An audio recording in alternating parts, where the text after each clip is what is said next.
Curso Tecnologías Ancestrales.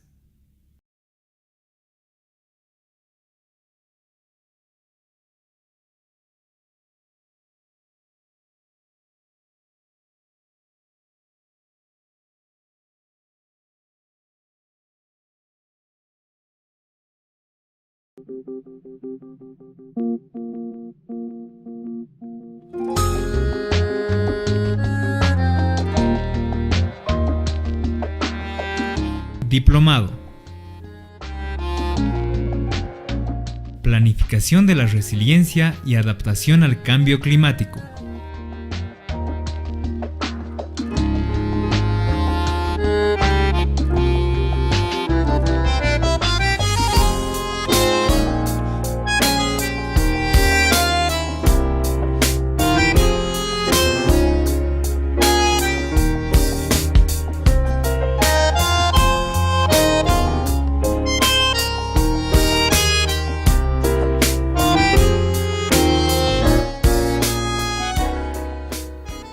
Módulo 3.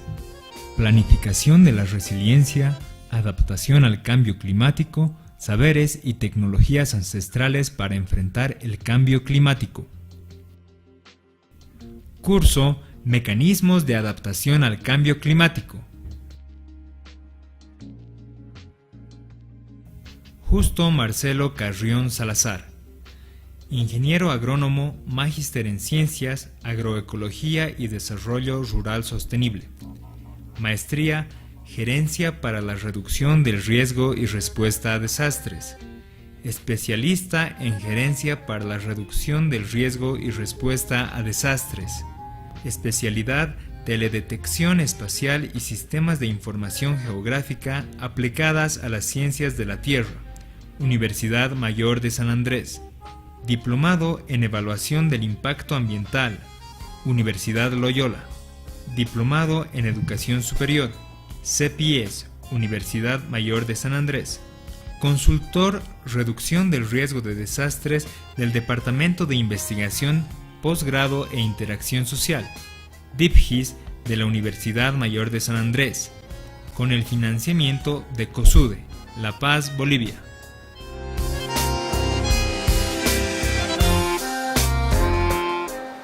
Bienvenidos, mi nombre es Justo Marcelo Carrión Salazar. En esta sesión número 2 vamos a tocar el punto número 6 de este módulo, que estaría relacionado con la planificación del incremento de la resiliencia. Cuando hemos hablado en la primera sesión, hemos definido cuál es el concepto de la resiliencia, y es importante resaltar que cuando consideramos la planificación, estamos hablando también de cómo a nivel internacional, a nivel mundial, ha habido una estrategia que se ha denominado la Revolución Verde, donde se ha, con la mirada y el objetivo principal de incrementar los rendimientos y la producción, es que se han hecho una serie de medidas para mejorar la producción e incrementar la producción. Y esta revolución verde ha funcionado bien en áreas donde las características del clima han sido estables, donde la energía en términos generales ha sido a un costo accesible y donde mucha superficie ha sido transformada mediante el establecimiento de sistemas agrícolas especializados que han tenido gran dependencia de insumos, ¿no? Estos insumos, fertilizantes, plaguicidas, maquinaria agrícola, combustible que era necesario, dependen o derivan fundamentalmente de los combustibles fósiles, ¿no? Que sabemos que este recurso natural a la larga se está disminuyendo, se está agotando, ¿no? Y además también sufren un incremento de manera permanente. También el clima cada vez se está volviendo más extremo y los sistemas agrícolas se están volviendo más intensivos y de pronto tienen una tendencia a volverse menos resistentes y por ende más vulnerables.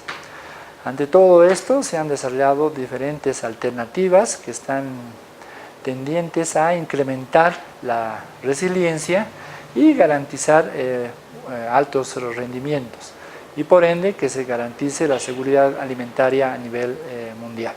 Es necesario resaltar que se ha explorado una serie de maneras en que pueden establecerse estas estrategias. Particularmente vamos a especificar el diseño y manejo de agroecosistemas, los cuales han permitido a los agricultores adoptar una serie de estrategias que a la larga tienden a incrementar los beneficios económicos. Con esta finalidad es que se ha establecido estos sistemas para mejorar la resiliencia. Ahora vamos a realizar en este acápite un listado de algunas de estas acciones que son prioritarias y que los agricultores tienen como opción para incrementar la resiliencia.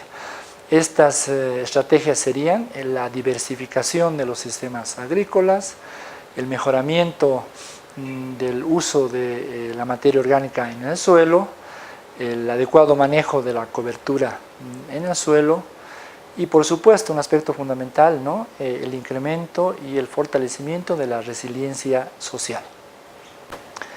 En el punto número 7 vamos a hablar sobre la resiliencia en la finca rural. Para ello es importante resaltar que existen experiencias de proyectos y programas que han aportado importantes conocimientos y lecciones al tema de la agricultura y la adaptación al cambio climático. Por ende, el incremento de la resiliencia. Estas experiencias las vamos a resumir en 7 y las vamos a describir una por una. La primera está referida al fortalecimiento de procesos de gestión comunitaria de conservación de la biodiversidad y mitigación a los cambios climáticos. La segunda, el desarrollo de las capacidades locales. Tercera, la utilización de instrumentos financieros para la reducción del riesgo de desastres en la producción agrícola. La cuarta, el mejoramiento de las variedades agrícolas. La quinta, la diversidad de los sistemas agrícolas. La sexta, la utilización de materia orgánica del suelo. Y la séptima, la resiliencia social. Vamos a desarrollar y escribir las más importantes. Al hablar de la diversidad de los sistemas agrícolas, estamos hablando de que a nivel de la finca rural se tiene que hacer un análisis detallado sobre los rendimientos agrícolas posteriores a la ocurrencia de eventos adversos extremos fundamentalmente, que han descrito, que han resaltado la existencia de la resiliencia en la finca. Estos están estrechamente relacionados por el nivel de biodiversidad que se encuentran en estas granjas agrícolas. Se ha demostrado que los sistemas agroforestales protegen a los cultivos de las variaciones fuertes que estamos registrando en la temperatura, manteniéndolos cerca de sus condiciones óptimas. Un ejemplo de estos son los sistemas de producción del cultivo de café, con más sombra, que protegen a los cultivos de la disminución de las lluvias y de la menor disponibilidad de agua en el suelo, porque la masa arbórea puede reducir la evapotranspiración del suelo y aumentar la capacidad de infiltración del agua. A la vez, el cultivo de café intercalado permite que los agricultores produzcan diversos cultivos simultáneamente y minimicen los riesgos. Otro ejemplo que brindan los sistemas silvopastoriles intensivos, que combinados con arbustos forrajeros sembrados en grandes densidades, los árboles, las palmeras y los pastizales son los que le dan esta alta densidad. Además, también la producción de carne y de leche en estos tipos de sistemas mediante el pastoreo rotativo hace que la parcela tenga una mayor opción de presentar mayor robustez a la resiliencia, ¿no? Bien, mejorar la materia orgánica del suelo es otro aspecto importante. Esto está referido a la producción de los cultivos, puesto que la cantidad de materia orgánica en el suelo es la que limita cuál va a ser la disponibilidad de agua en el suelo, así como el porcentaje de contenido de materia orgánica en el suelo. Nos da un índice confiable de la producción de la productividad de los cultivos en las regiones principalmente semiáridas. Porque la materia orgánica, ustedes muy bien saben, que puede mejorar la capacidad del suelo para almacenar y transmitir aire y agua. El manejo de la materia orgánica está en el centro de todos los esfuerzos por crear tierras adecuadas, tierras productivas, con buena actividad biológica y características físicas y químicas positivas, de tal forma de que el cultivo pueda desarrollarse y crecer adecuadamente. De la mayor importancia que la resiliencia tiene en la utilización de la materia orgánica es pues que se resalta la capacidad de retención de agua del suelo, ¿no? Haciendo a este más resistente a los periodos de sequía o en zonas donde se cultiva a secano. Por supuesto, mejora la capacidad de infiltración, evitando que las partículas sean transportadas con el agua y evitando el escurrimiento superficial del agua y que la tierra se erosione.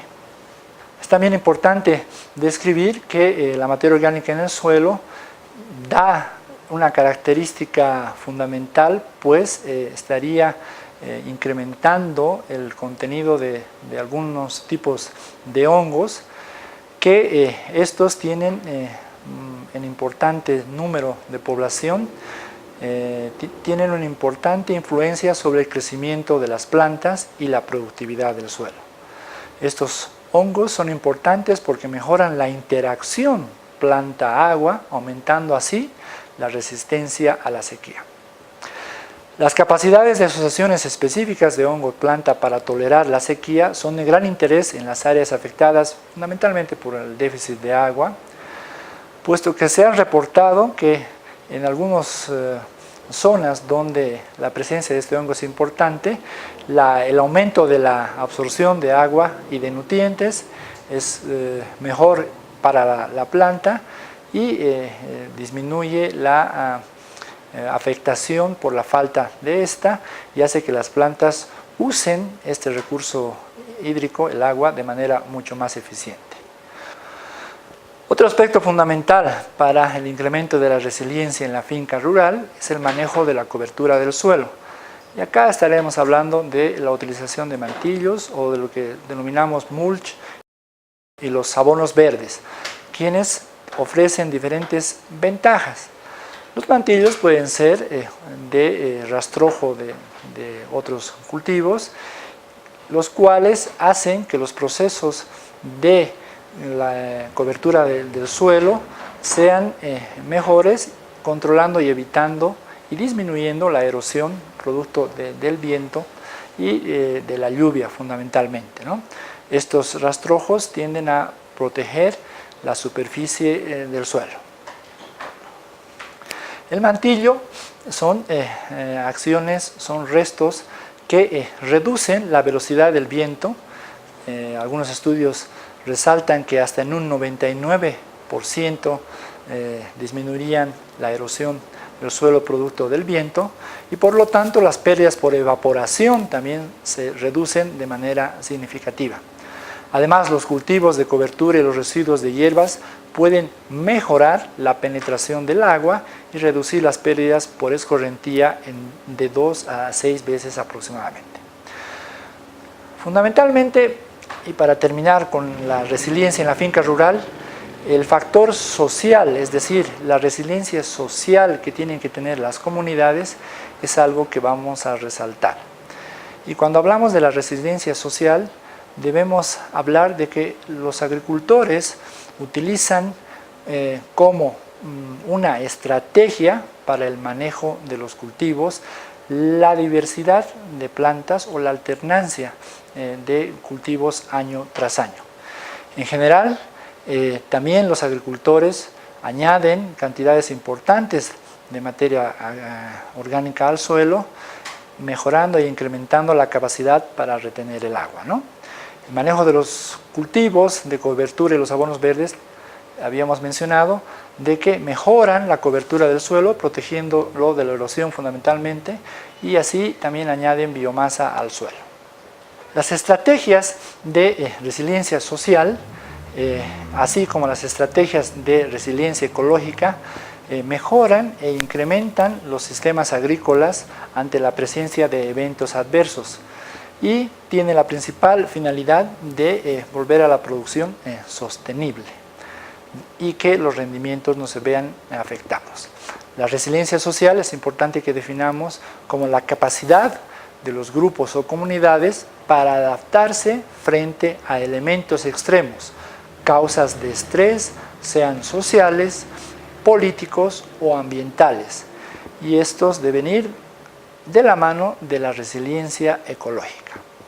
Para ser resilientes, las sociedades en el área rural deben demostrar la capacidad de amortiguar las perturbaciones con métodos agroecológicos adaptados y diseminados a través de la autorregulación y la acción colectiva.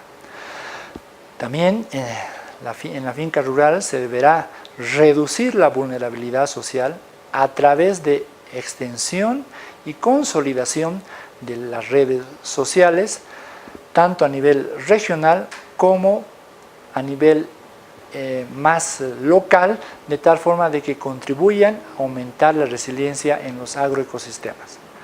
La vulnerabilidad de las comunidades depende de que se desarrolle un importante capital humano, un capital natural, que hace que los agricultores sean menos vulnerables a la presencia, a la ocurrencia de eventos adversos que producto de estas alteraciones en el clima se están volviendo de pronto más extremos.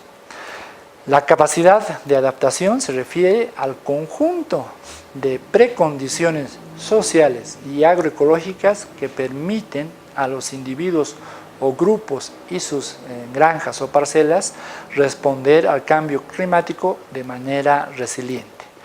La capacidad de responder a cambios en las condiciones ambientales exige que las comunidades tengan un diferente nivel de grado de respuesta, diferente nivel de grado de organización y que sean más analíticos al momento de ver qué son o cuáles son los impactos.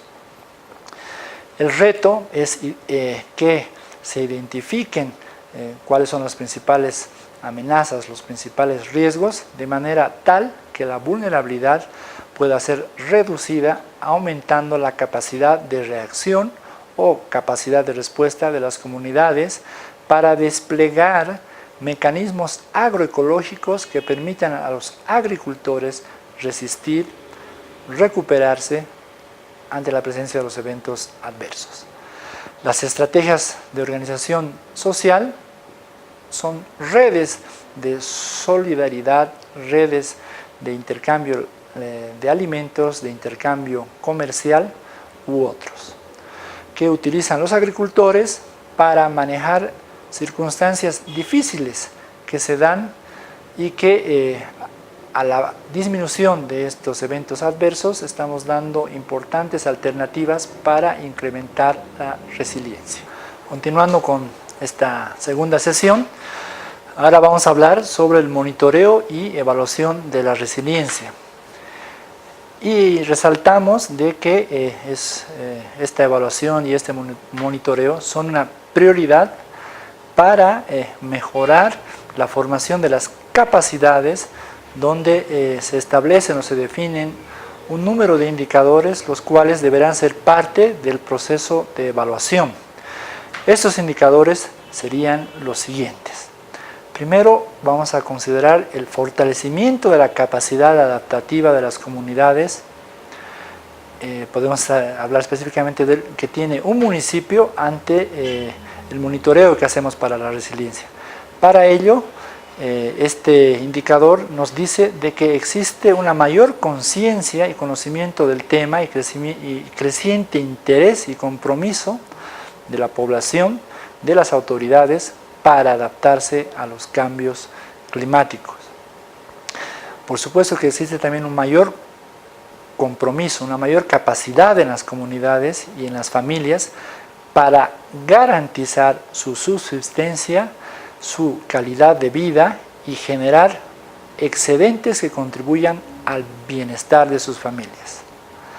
las autoridades y líderes de la comunidad y otros grupos de personas toman la iniciativa para abordar soluciones propias en torno a la adaptación al cambio climático. También tenemos que considerar un manejo comunitario de los recursos naturales como un instrumento para el aumento de la resistencia ante la ocurrencia de eventos adversos. Otro indicador importante es el mejoramiento de la calidad de los ecosistemas y los socioecosistemas que se denominan, mediante acciones referidas a un mayor incremento de la concientización de las personas y en particular de población más vulnerable, niños, jóvenes, sobre los servicios que brindan los ecosistemas. En un municipio de pronto existe una mayor comprensión de la fragilidad que tienen los suelos, de la importancia y en algunos también lugares de la escasez del recurso hídrico y cuáles son las tendencias del cambio climático y las acciones o medidas que se están tomando para su conservación. Es importante resaltar otro aspecto que se tiene que considerar, que es que se mejore la institucionalidad y la gobernanza en los municipios. Para ello, los municipios deberían desarrollar estrategias de adaptación donde se reporten un incremento de la capacidad y gestión en temas y en acciones relacionadas a la adaptación al cambio climático.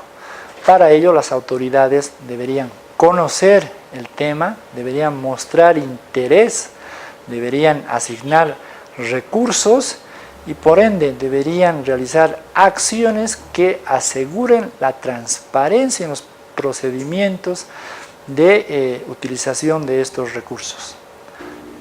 Ante todo esto, ¿qué se requiere para tener una mejor o una adecuada adaptación?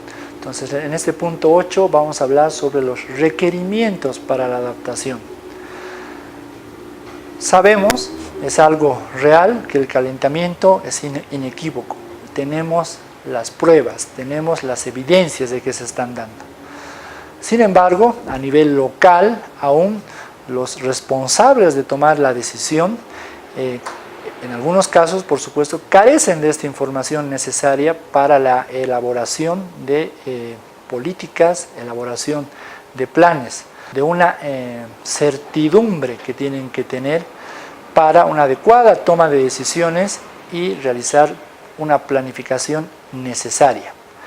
Esto exige, desde luego, un enfoque de adaptación que tenga un mayor nivel de certidumbre y que a la vez mejore o aumente la capacidad de adaptación de la comunidad del municipio en particular. La adaptación, por ende, no se limita simplemente a reducir la vulnerabilidad que tenemos en general, sino también a prepararse o a tener estrategias adecuadas para enfrentar riesgos específicos, tales, dependiendo de la zona, por supuesto, como inundaciones, sequías, vientos huracanados, incrementos inusuales de temperatura.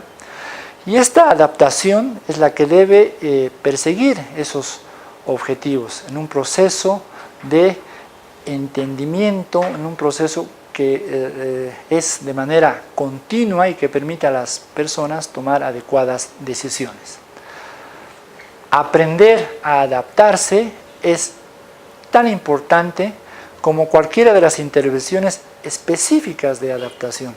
No es que estemos hablando de que ya tenemos el evento, no se toman las políticas adecuadas y tenemos que adaptarnos de forma irremediable, sino que las condiciones del comportamiento climático se están dando de esta forma y es así que la población tiene que reaccionar. Ahora bien, las actividades tienen que de una u otra manera estar y realizarse de manera coordinada, de manera planificada para hacer frente a los riesgos actuales, puesto que se está incrementando la alta variabilidad y la tendencia emergente a los eventos de manera más recurrente. Tenemos otra acción que tenemos que realizar, es de gestionar el riesgo y la incertidumbre y desarrollar la capacidad de adaptación de la población, de las instituciones, de las autoridades. Hay que resaltar que ha existido un marco de acción de Hyogo que justo este año ha sido, si ustedes quieren, readecuado, actualizado. Ya no es el marco de acción de Hyogo, sino es el marco de acción de Sendai, que da líneas generales para que las comunidades se capaciten, fortalezcan esas capacidades y puedan manejar adecuadamente el riesgo, gestionar el riesgo, y que la incertidumbre que necesitan estos cambios sean fundamentalmente con acciones que se realicen de abajo hacia arriba. Para lograr estos cambios a escala local, es necesario que las comunidades centren sus acciones respaldadas en una voluntad política de alto nivel y que la transferencia de recursos y toma de decisiones sean adecuadas y oportunas.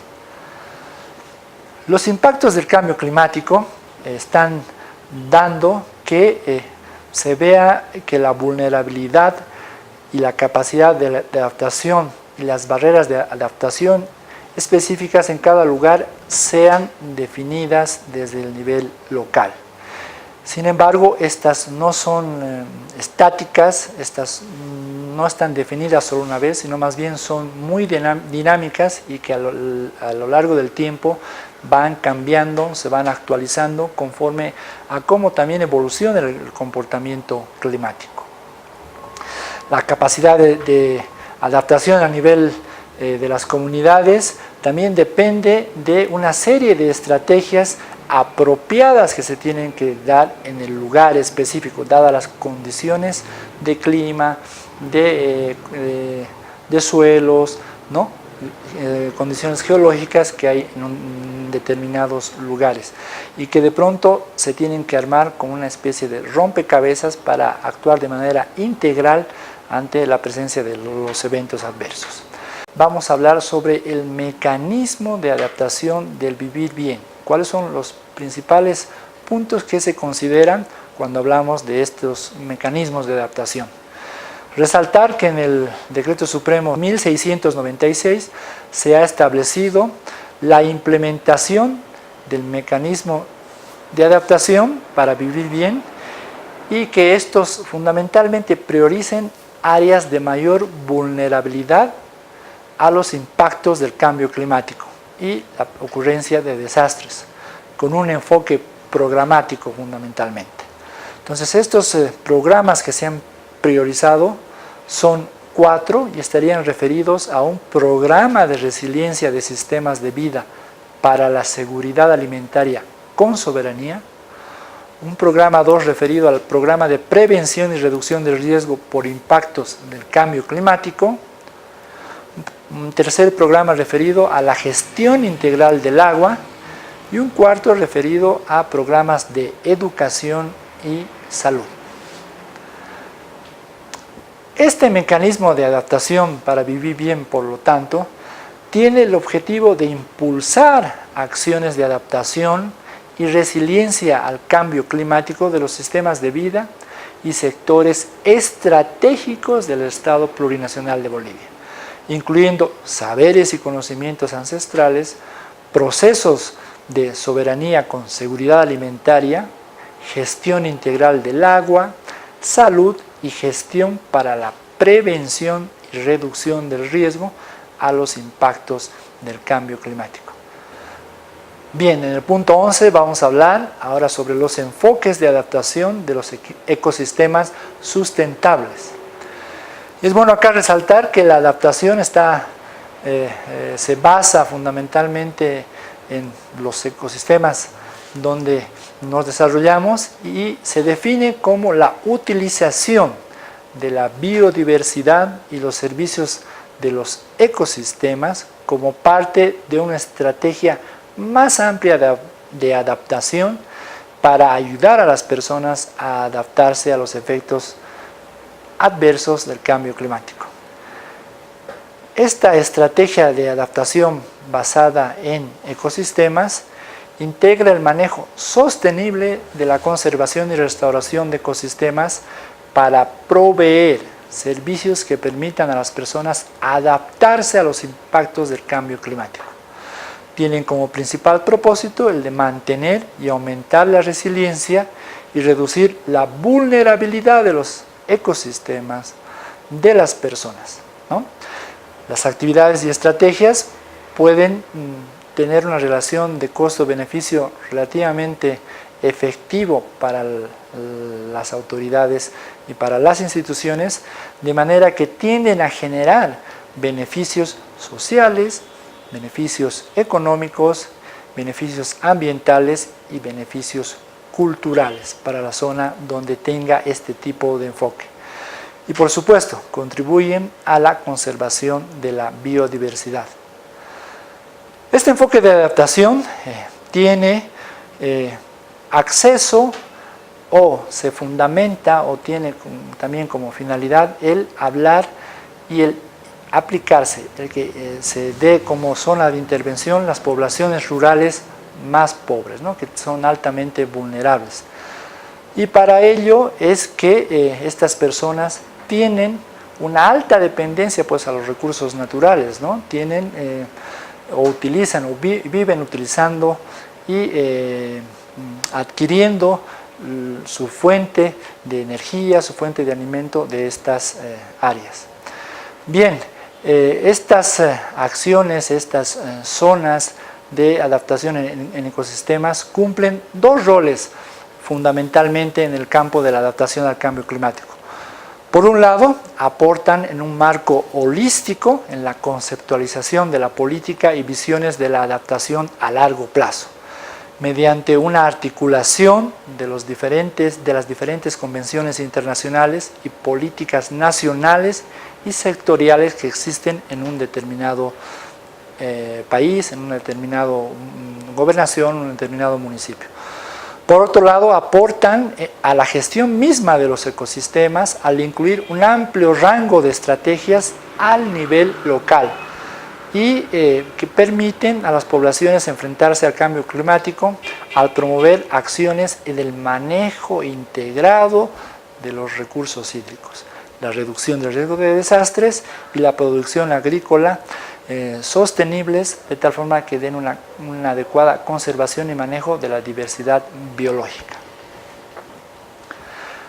Al promover el manejo sostenible, estamos de pronto dando líneas generales para una conservación y una restauración permanente de los ecosistemas. Estas acciones de adaptación con el enfoque basado en ecosistemas, por supuesto que están alineadas en el marco del Convenio de la Biodiversidad Biológica, que la Convención de las Naciones Unidas de Lucha contra la Desertificación también las ha considerado. Otra instancia que ha considerado este tipo de adaptación es la conservación sobre los humedales, la Convención Ramsar. También existe una declaración sobre los derechos de los pueblos indígenas y por supuesto en el Foro de las Naciones Unidas sobre los bosques han llevado a que tengan esta estrategia de adaptación basada en los ecosistemas. Bien, en el punto 12 ahora vamos a hablar cuál es el enfoque de la adaptación en el marco de los medios de vida sustentables. Es bueno resaltar que los medios de vida abarcan el potencial y el capital a las actividades que requieren ganarse como un sustento, como un medio de vida, ¿no? Y estos medios de vida de pronto son considerados capaces de enfrentar y recuperarse de los impactos y eventos extremos o estrés que se tienen producto de esta variabilidad del cambio en el clima que se está dando, ¿no? Y la tendencia que tienen es al de mantener y mejorar su potencial y activos y recursos que tienen tanto en el presente como en el futuro. Particularmente distinguen 5 tipos de categorías que este enfoque de adaptación en el marco de medios de vida sustentables se tienen que considerar, se tienen que priorizar. Estos son las categorías humanas, físicas, sociales, naturales y financieras, como aspectos fundamentales que se tienen que considerar para tener un medio de vida sustentable que pueda ser capaz de resistir, capaz de adaptarse al cambio climático que se está reportando. En un punto 13 hablamos de cuáles son las estrategias de adaptación al cambio climático. Y es bueno resaltar de que este tipo de estrategias, como bien se había mencionado, dependen de las características propias ecológicas del país. Si hablamos en un contexto más grande, si hablamos en un contexto más bajo, de las características que tienen los departamentos, los municipios, las comunidades, ¿no? Porque estas estrategias se adecúan, estas estrategias deben considerar todas estas características medioambientales para aplicarlas. En este caso vamos a hablar primero de unas estrategias generales que se tienen que tener para realizar acciones de adaptación.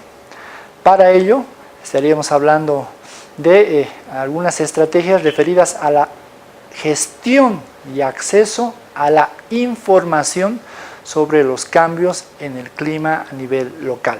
Es decir, las familias en el medio rural tienen que ser conscientes o son conscientes de que los cambios se están dando y la necesidad de actuar en tiempos oportunos para mitigar el impacto de estos cambios que se están dando en el clima.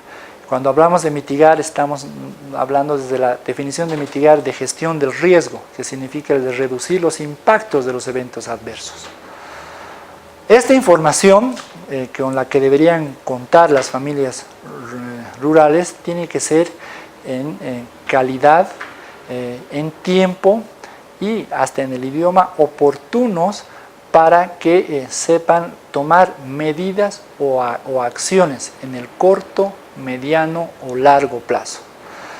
Y a nivel rural, las familias tienen cierta limitante, hay que resaltarlo, al acceso de información que, por ejemplo, nos brindan los servicios meteorológicos a nivel nacional, por diferentes motivos, ¿no?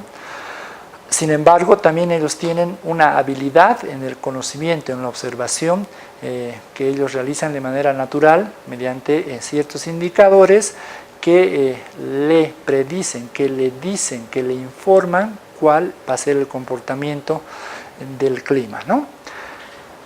Es importante resaltar de que en este ámbito se tienen que incrementar las investigaciones con relación a un acertado conocimiento de cuál va a ser la tendencia de los climas futuros, para que las acciones que se realicen mediante el conocimiento de escenarios climáticos tengan acciones más certeras, de tal forma de que se puedan enfrentar las causas desde el ámbito local. Es importante también mencionar de que se plantean necesidades de ver cuál es el incremento que tienen que tener las comunidades cuando se plantean la importancia de hacer este tipo de estudios, cuál es el rol que juegan estas comunidades, ¿no?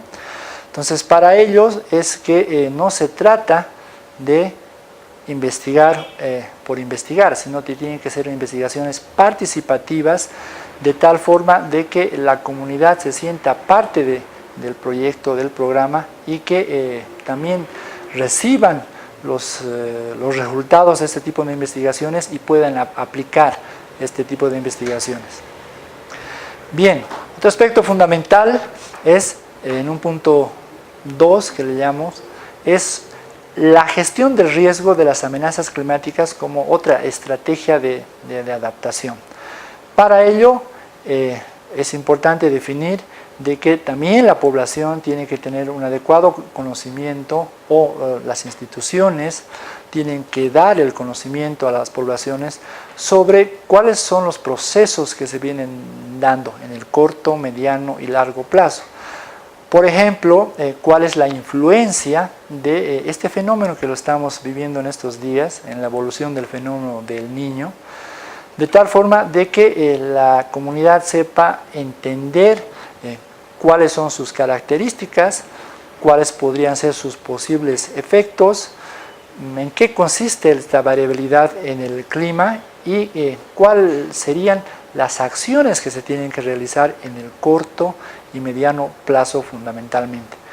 Para ello es importante, por ejemplo, ante la presencia del fenómeno del Niño y la recurrencia de los eventos adversos hidrometeorológicos fundamentalmente, el establecimiento de sistemas de alerta temprana fuertes, se vale el término robustecidos, que tengan recursos económicos suficientes, la tecnología adecuada, recursos humanos que manejen la temática y que puedan proporcionar información oportuna del tiempo, del clima, de tal forma de que las necesidades de información de la comunidad sean satisfechos, ¿no? Entonces, el manejo de gestión del riesgo sabemos que contempla muchos más aspectos, pero nos hemos concentrado específicamente en este ejemplo.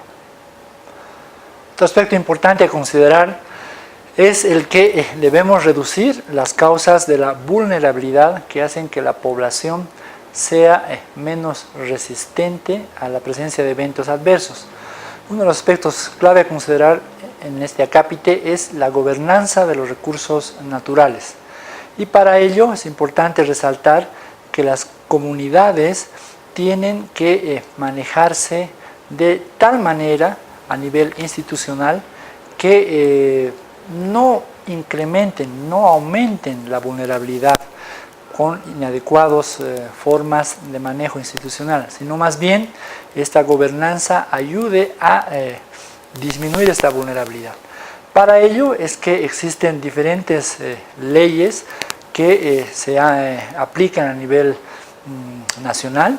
Una de ellas está referida a la ley 602, la ley de gestión de riesgos, que determina cuáles son las atribuciones y funciones desde el nivel nacional, el nivel departamental y el nivel municipal.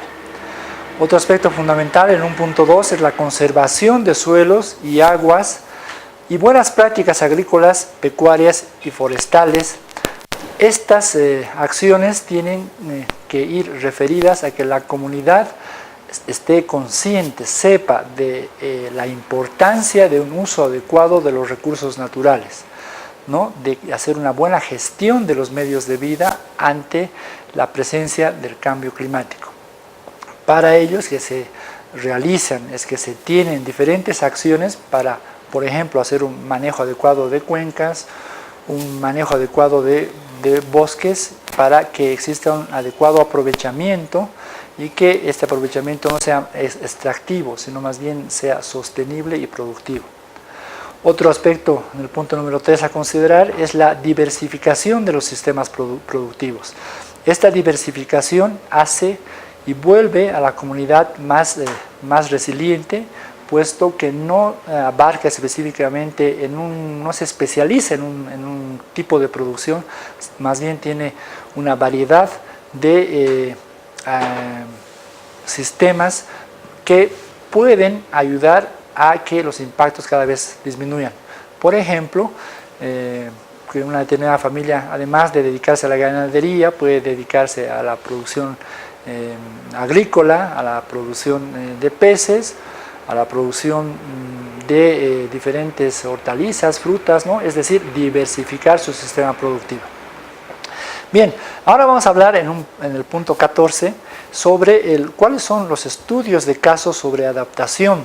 Y estos estudios están definidos fundamentalmente en diferentes zonas agroecológicas del país. Para ello es importante resaltar que se han desarrollado diferentes estrategias de adaptación al cambio climático y a la gestión del riesgo, ¿no? En este caso vamos a describir, vamos a nombrar 8 de las que nosotros consideramos que son prioritarias, que se tienen que estudiar de tal forma de que son el ejemplo de lo que se ha ido dando en el país en los últimos años en procesos de investigación, ya sea desde la academia, desde institutos de investigaciones o desde instancias nacionales. Estas 7 líneas están referidas a la incorporación del tema y de instrumentos de gestión de riesgo y estudios de vulnerabilidad al cambio climático en los planes de desarrollo territorial fundamentalmente, ¿no? Otro aspecto a considerar es la construcción de herramientas técnicas y metodológicas de planificación en la gestión del riesgo. En el punto 3, el fortalecimiento de las capacidades para la preparación y respuesta ante situaciones de emergencia. Otra línea de acción importante es los esfuerzos que se han hecho en el sector de educación y capacitación en gestión del riesgo y cambio climático.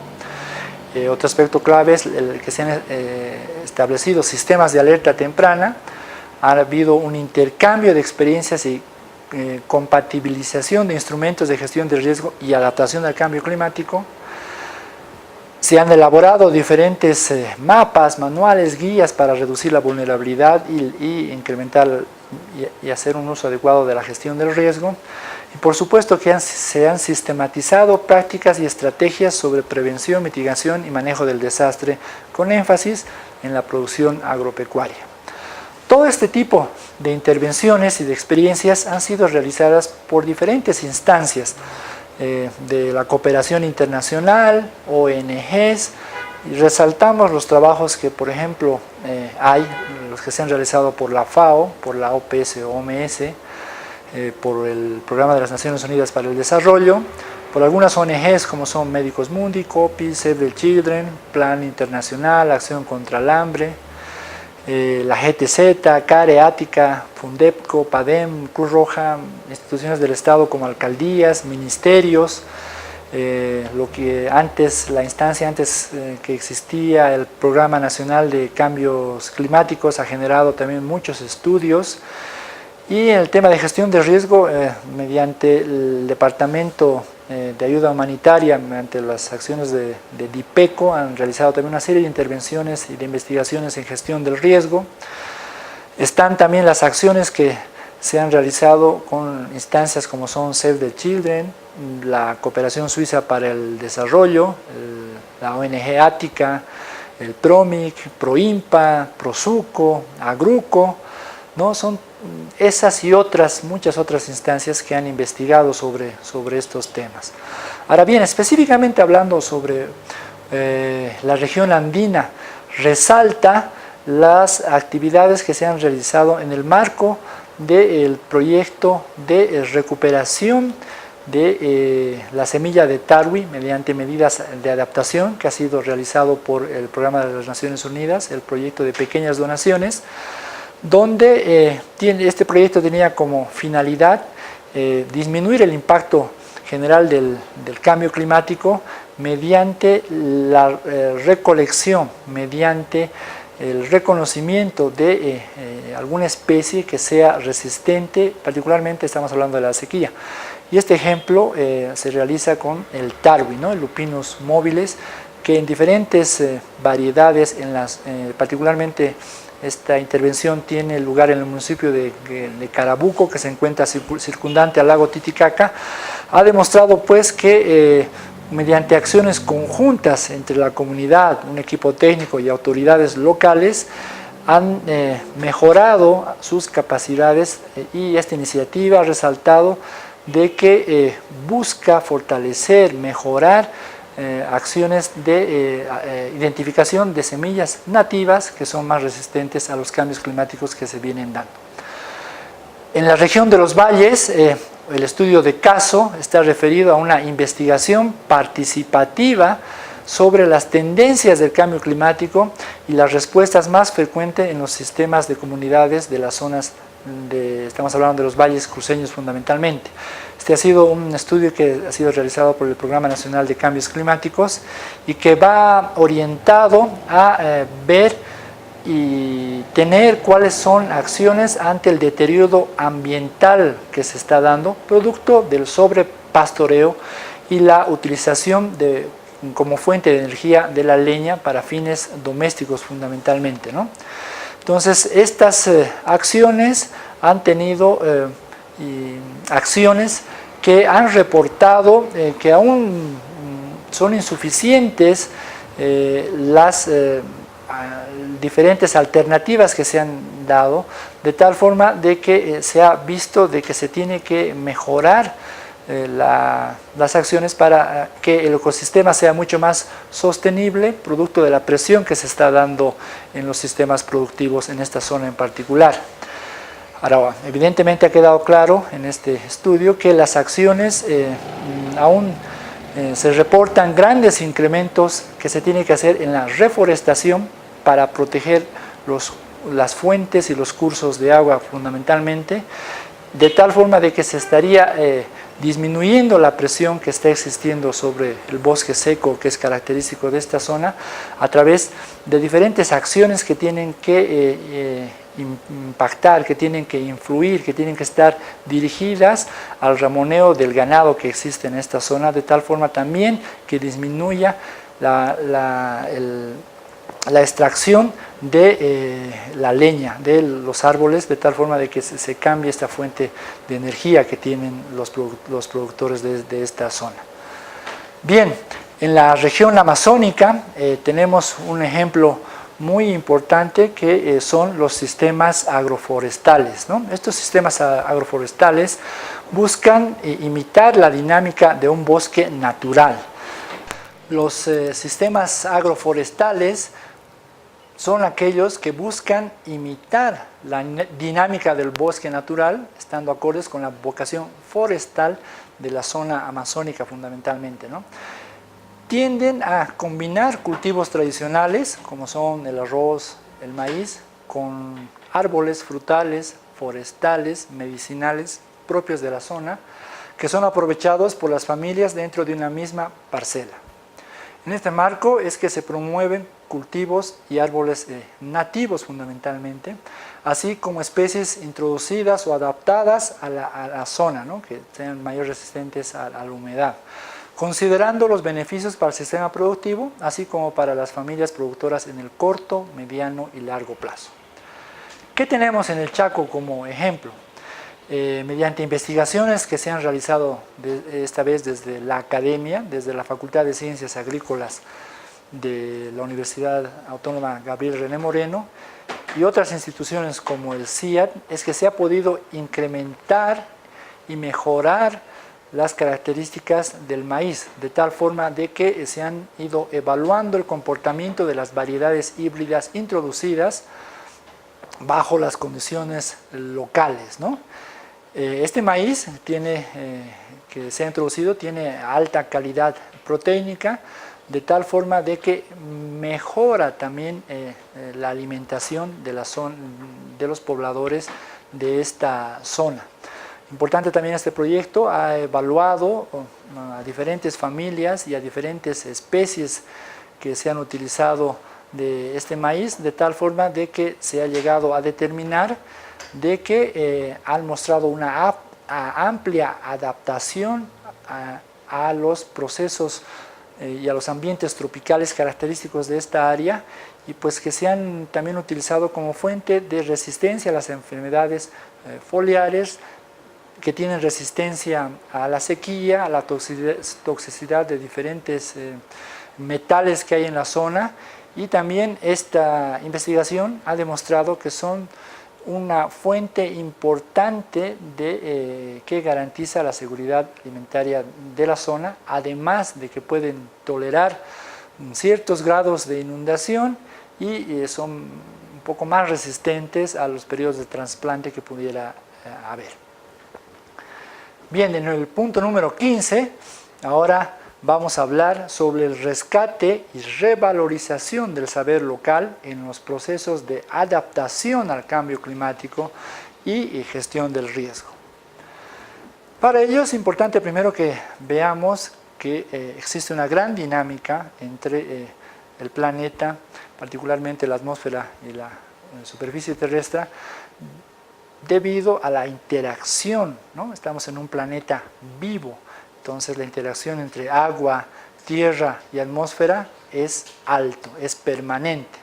Es por eso que los riesgos climáticos siempre han sido uno de los principales retos para la humanidad y que han desarrollado capacidades para que la población en los diferentes ecosistemas del mundo se adapten a estas condiciones. Es importante resaltar de que antes la población, la gente que habitaba nuestro planeta, observaba su entorno natural para vigilar y predecir las condiciones climáticas, es decir, qué iba a pasar, veía las estrellas, veía los astros, veía a los animales, ¿no? Y asociaba algunos riesgos a estas ocurrencias de eventos adversos. Con el tiempo es que se han ido desarrollando instituciones que ahora desarrollan servicios de información y de predicción del clima, de tal forma de que en teoría la sociedad estaría mucho más informada. Sin embargo, aquí sí ya empezamos a resaltar cuál ha sido el comportamiento de ciertas culturas, en este caso de la cultura aymara, en la predicción del clima, ¿no? Y esto está muy relacionado fundamentalmente al calendario agrícola, debido a la importancia que representa para los pueblos la dependencia de la producción agropecuaria, a su economía y a la vida en general y particular de las familias ante la presencia de los eventos adversos. Para la cultura andina, bien sabemos que la madre tierra, nuestra madre naturaleza, la Pachamama, es la fuente de alimentación de la humanidad, ¿no? Entonces, saber predecir el clima, saber interpretar estas señales, es pues una herencia cultural que tenemos, es propia de los pueblos que habitan la América del Sur y constituyen una parte fundamental de los sistemas de conocimiento de la cultura, ¿no? De tal forma de que en función del estudio del comportamiento de estos indicadores es que se ha determinado, establecido también una especie de planificación y desarrollo de las actividades productivas en términos generales. Agruco entonces, mediante una investigación, ha definido, ha conceptualizado el término de tecnología campesina, que en un sentido más amplio integra a las diferentes términos, diferentes temáticas referidas a las diferentes variedades de plantas, al diferente conocimiento del manejo de especies de animales, a las prácticas y producción campesina y a las herramientas para su transformación, además de considerar construcciones espirituales, redes culturales y formas de manejo y cooperación. Para ello es importante ver que en estos procesos, en estas estrategias, en estas acciones de adaptación que se vienen dando, es que se han ido delineando una serie de investigaciones que, por ejemplo, han ido referidas a la reconstrucción de las técnicas y del conocimiento y de la tecnología precolombina, como es el caso de los manejos de los bofedales mediante el sistema de los sucacollos, ¿no? Para ello, fundamentalmente se han realizado una serie de estudios que han estado circundados en el lago Titicaca, que han determinado cuáles son la importancia, las características de este tipo de estudios. Resaltamos que la adaptación al cambio climático incluye todos los ajustes que en el comportamiento o estructura económica se han venido dando y que tienden a disminuir la vulnerabilidad de la sociedad a los cambios del sistema climático. Para ello es que con este conocimiento, con estas características, las poblaciones pueden adaptarse y pueden también ver y analizar cuáles son sus capacidades de respuesta. Adaptarse al cambio climático exige ajustes en todos los niveles de un país, desde el nivel nacional, local, regional, sectorial y por supuesto el nivel nacional. En el ámbito local, las comunidades han ido adaptando tecnologías que dan una mejor respuesta a la resiliencia, y uno de ellos, por supuesto, hemos descrito, es el mejor uso y conocimiento de la información de los bioindicadores, donde han diversificado sus pisos altitudinales, sus pisos ecológicos, adaptando estos medios de vida para hacer frente a las amenazas climáticas. En el punto 16 vamos a hablar sobre los indicadores del clima. Estos están divididos en indicadores astronómicos, biológicos y otros indicadores de riesgo climático.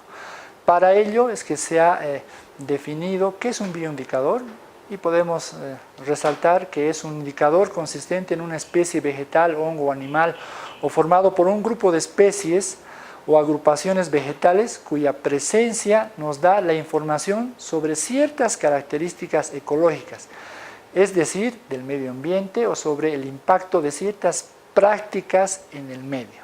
Se utilizan sobre todo para la evaluación ambiental, seguimiento del estado del medio ambiente o de la eficacia de las medidas compensatorias o restauradoras. Para una mejor comprensión de estos indicadores del clima, se ha elaborado una tabla que ustedes van a poder ver en sus diapositivas, y se ha clasificado en tres grandes grupos. Uno de ellos son los indicadores biológicos, que se subdividen en zooindicadores y fitoindicadores. Otro es los indicadores atmosféricos o físicos, y por último los indicadores astronómicos, ¿no? Bien, ahora, ¿cuáles son los zooindicadores? Son los que se basan en la observación del comportamiento de ciertos animales que responden a ciertas características del clima, mediante ciertas acciones. Los fitoindicadores son aquellas plantas que también características de una zona dan ciertas respuestas, son sensibles a las variaciones o alteraciones del clima, por ejemplo, dónde florecen, cuándo florecen, cómo brotan, su periodo de floración, de fructificación. Cuando hablamos de los indicadores atmosféricos o biofísicos, nos referimos a la observación de los fenómenos meteorológicos como tal, como es la lluvia, cómo son los vientos, de dónde vienen, la nevada, cuándo ha ocurrido, cuál es la intensidad, la granizada, nubes, el arco iris, indicadores atmosféricos o físicos que nos dan la pauta cómo va a ser el comportamiento del clima en el corto y largo plazo fundamentalmente. Y finalmente los indicadores astronómicos, que son aquellos que se analizan viendo a los astros, el Sol, las diferentes fases de la Luna, las estrellas y su comportamiento, que pueden incidir directamente en el clima. Bien, estos indicadores se caracterizan porque nos dan con cierto tiempo la previsión y el conocimiento del tiempo para que la comunidad, la población, realice ciertas acciones. Bien, hasta acá hemos podido ver, ya en el punto número 18, cuáles son las estrategias de adaptación, algunos ejemplos de algunas zonas características mediante diferentes enfoques de la academia, del Estado, de agencias de cooperación. Y también hemos entrado a ver cuál es la relevancia, la importancia del diálogo de saberes que tiene que existir para una mejor predicción del clima, de tal forma que sirvan como estrategias de adaptación o de reducción del riesgo de desastres para una mejor producción y para que la vulnerabilidad se vea menos afectada y de pronto se incremente la resiliencia. Soy Justo Marcelo Carrión Salazar y nos vemos en la sesión número 3. Síntesis. La Convención Marco de las Naciones Unidas sobre el Cambio Climático, CMNUCC, surge en la década de los 70, siendo que a fines de 1979 se desarrolla la primera conferencia mundial. En 1988 se establece el Panel Intergubernamental sobre Cambio Climático, IPCC, que es el órgano de asesoramiento, señalando que las acciones desarrolladas por la humanidad tienen su influencia sobre el clima con posibles efectos negativos. En posteriores años se desarrollan diferentes acciones hasta que en 1994 entra en vigor la Convención Marco de las Naciones Unidas sobre Cambio Climático, CMNUCC.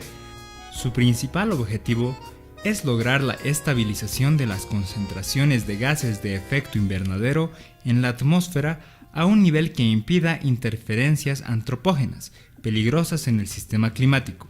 Se basa sobre el principio de responsabilidades comunes pero diferenciadas.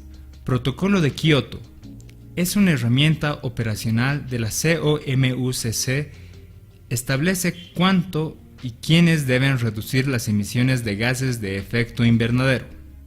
Su fin es promover el desarrollo sostenible, que las partes incluidas, las del anexo 1, cumplan los compromisos cuantificados de limitación y reducción de las emisiones contraídos.